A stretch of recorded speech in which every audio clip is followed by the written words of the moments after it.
हाँ, तो सभी विद्यार्थी ध्यान देंगे वीडियो को शुरू होने से पहले ये निश्चित करें कि वीडियो को हमें अंत तक देखना है। वीडियो को हमें अंत तक देखना है। जब तक आप वीडियो अंत तक नहीं देखोगे तब तक आपकी समझ में कम आएगा, क्योंकि कोई भी चीज़ शुरुआत में समझ में नहीं आती है, कोई भी चीज़ बीच में से समझ में नहीं आती है, कोई भी चीज़ अंत से ही समझ में नहीं आती है। जब तक शुरू से अंत तक नहीं देखेंगे तब तक आप लोगों की समझ में नहीं आएगा। तो वीडियो को अंत तक अवश्य देखा करें। बहुत सारी चीज़ें ऐसी होती हैं कि प्रारंभ हमें समझ में नहीं आती, परंतु अंत तक देखते हैं तो हमें समझ में आ जाती हैं। और हमारी उम्मीद भी यही है और आप लोगों से आशा भी यही है कि आपको समझ में भी अवश्य आएगा, परंतु वीडियो को अंत तक अवश्य देखना है। और साथ ही हमें कमेंट करके अवश्य बताते रहें, जिससे आपकी समस्या का हम समाधान करते रहें। तो आज हम आपको 1.4 एक्सरसाइज का बेसिक कराने जा रहे हैं और बेसिक के साथ कुछ एग्जाम्पल्स के माध्यम से और क्वेश्चंस के माध्यम से क्वेश्चंस भी कराने की कोशिश करेंगे। प्यारे छात्रों, आज हम आपको 12th क्लास के मैथ के लिए 1.4 एक्सरसाइज का शुरू कराने जा रहे हैं, जिसमें हमारा जो मेन बेस है वो चीज़ है द्विआधारी। द्विआधारी संख्याएं या द्विआधारी फलन कह सकते हैं इसको।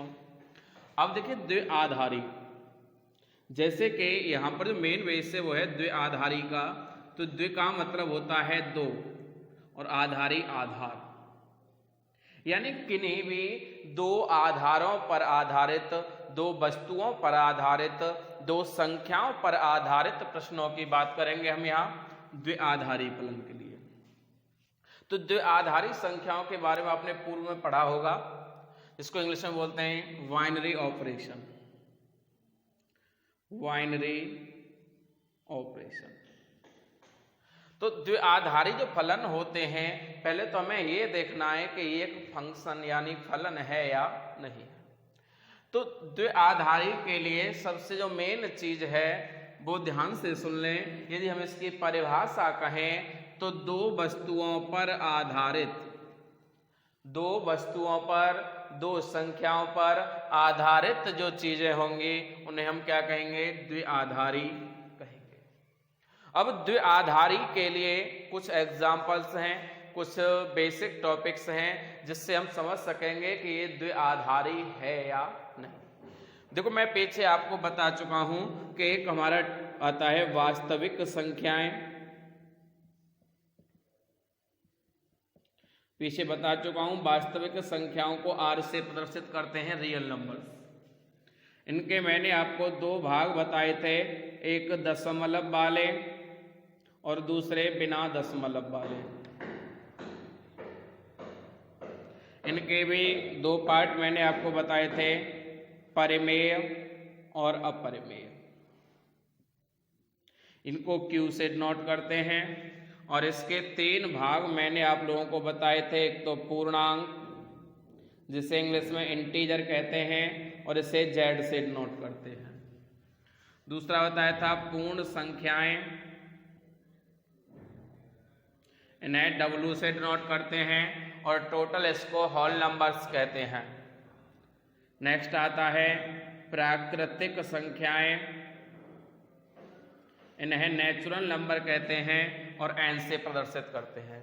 तो एक बात ध्यान से समझ लें कि ये जो संख्याएं हमें दे रखी हैं, इन सभी संख्याओं को हमें बेसिक बनाना है, बेस बनाना है, यानी ये संख्याएं हमारे लिए अत्यंत महत्वपूर्ण हैं। जहां वास्तविक संख्याओं को रियल नंबर R से नोट करते हैं, वैसे परिमेय अपरिमेय का आना कम चांस है, इसको Q से, इसको स्मॉल q से। अब देखिए, इनमें जो मेन चीज है वो Z, N और R, ये तीन चीज समझ लें। वास्तविक संख्याएं, टोटल संख्याएं, जो भी संख्याएं किसी भी प्रकार की संख्याएं हैं, सभी संख्याएं क्या कहलाती हैं? वास्तविक संख्याएं कहलाती हैं। सभी संख्याएं क्या कहलाती हैं? वास्तविक संख्याएं। पूर्णांक क्या होते हैं? धनात्मक और ऋणात्मक, धनात्मक और ऋणात्मक जो संख्याएं होती हैं वे सभी क्या कहलाती हैं? पूर्णांक कहलाती हैं। पर पूर्ण संख्या होनी चाहिए। पूर्ण संख्या का मतलब 1 2 3 4 5 6 7 8 कुछ भी कैसी भी संख्या हो, बट अंतर यह है कि ये संख्याएं हैं हमारी धनात्मक हों चाहे ऋणात्मक हों, किसी भी प्रकार की संख्याएं हों तो वो संख्याएं क्या कहलाएंगी? पूर्णांक, पूर्ण अंक। पूर्ण अंक होना चाहिए, दशमलव वगैरह नहीं होना चाहिए। उसके बाद आता है पूर्ण संख्याएं। पूर्ण संख्याएं 0 से स्टार्ट होती हैं, 0 1 2 3 डॉट डॉट अनंत तक। उसी प्रकार प्राकृतिक संख्याएं आती हैं। प्राकृत संख्याओं को n से डिनोट करते हैं और ये 1 से स्टार्ट होती हैं, 1 2 3 4 डॉट डॉट अनंत तक। इस प्रकार की संख्याएं आप समझ गए होंगे, समझ में आ गया होगा। अब बात करते हैं हम द्विआधारी के लिए जो आवश्यकता है। देखिए जो द्विआधार हैं, जैसे मानिए हमने a, b ले लिया, a, b, इनके बीच में कोई न कोई संबंध तो बताने वाला होगा। भाई संबंध बताने से मतलब है कि चाहे यहाँ प्लस के द्वारा संबंध बताया जाए, माइनस के द्वारा, मल्टीप्लाई के द्वारा, डिवाइड के द्वारा या मैक्सिमम मिनिमम के द्वारा, और इसके भी अतिरिक्त यहाँ पर कोई अन्य चिन्ह भी आ सकता है। वैसे मोस्ट इम्पोर्टेंट हमारे यही चिन्ह हैं, maximum, minimum, plus minus, multiply, divide. इनके अतिरिक्त जो संबंध बताएगा वहाँ पर ज़्यादातर द्विआधारी संख्याओं को हम स्टार से डिनोट करते हैं। द्विआधारी संख्याओं को हम स्टार से डिनोट करते हैं और स्टार से डिनोट करने के बाद कह सकते हैं कि इनका जो मेन बेस है, जो मेन कंसेप्ट है वो क्या होगा? भाई द्विआधारी संख्याओं के लिए हम कह सकते हैं कि दो संख्याओं का आधार, और वो किसके द्वारा जुड़ा हुआ हो? इसके द्वारा। भाई वहाँ पर यदि मानो यहाँ पर हम भी ले लेंगे डोमेन और कोडोमेन, दो चीज़ें हैं। यदि डोमेन हमारा कोई भी नेचुरल नंबर है तो कोडोमेन भी क्या होना चाहिए? Natural number. यदि ये हमारा पूर्णांक है, इंटीजर है, तो ये भी क्या होना चाहिए? इंटीजर। यदि ये नेगेटिव तो ये भी नेगेटिव, ये पॉजिटिव तो ये भी पॉजिटिव। और यदि यहाँ पर कोई भी रियल नंबर है तो यहाँ भी क्या होगा? रियल नंबर होगा। इस तरीके से हम इनको डिफाइन कर सकते हैं। जो संबंध बताया जाएगा उनमें मोस्ट इम्पोर्टेंट जो टॉपिक है वो है हमारा संख्या। भाई द्विआधारी की यदि हमें जांच करनी है कि ये द्विआधारी है या नहीं है तो हमें वहां पर इन संख्याओं का प्रयोग करना पड़ेगा। वैसे इस एक्सरसाइज में से एक्सरसाइज 1.4 में से बहुत कम देखने को मिलता है बोर्ड एग्जाम में, और फिर भी जो मेन टॉपिक्स हैं, मेन क्वेश्चंस हैं, उन्हें हम आपको कराएंगे ही। तो जरा ध्यान देंगे। देखो यदि हम बात करें तो अभी हमने आपको बताया द्विआधारी संख्याओं के बारे में। अब द्विआधारी आप समझ गए होंगे कि जहां दो आधारों पर निर्भर करे।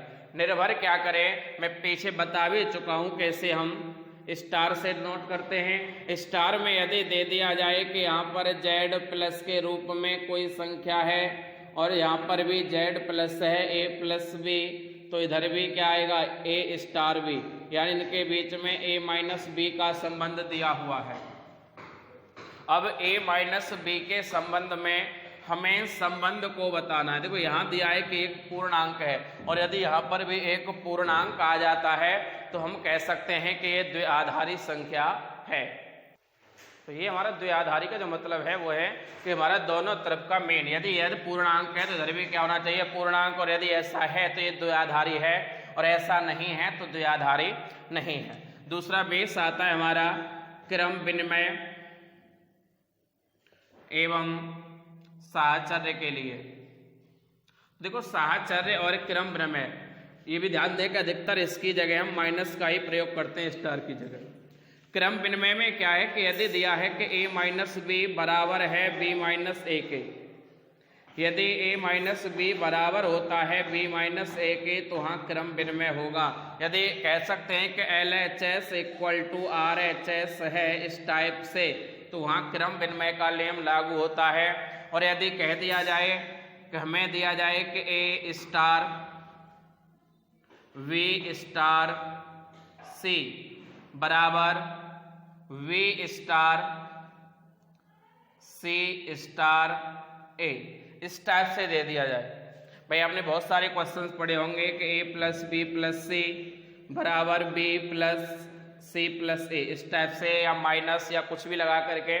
तो इस प्रकार के क्वेश्चंस में यदि LHS इक्वल होता है RHS के, यदि LHS इक्वल होता है RHS के, तो वहाँ हमारा साहचर्य का नियम लागू होगा, तो वहाँ पर हमारा साहचर्य का नियम लागू होगा।